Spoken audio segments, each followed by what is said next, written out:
จะเขาเสียทีดีกว่าต้องนอนเสียใจ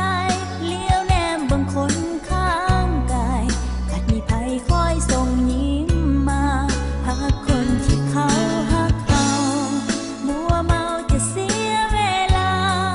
ดึงใจถอนตัวกลับมาดีกว่าหักเขาข้า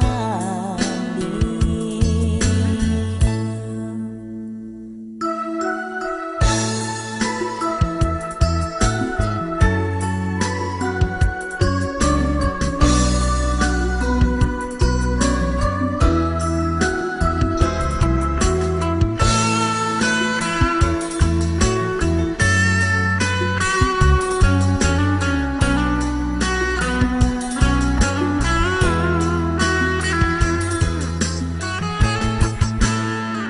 ทุ่มเทล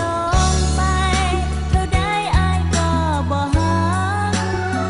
ต้องนอนสมัครน้ำตาที่มันลินไหลตื่นจากความฝันยอมรับความจริงจำใจ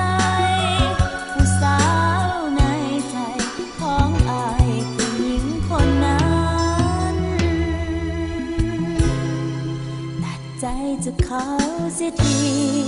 ดีกว่าต้องนอน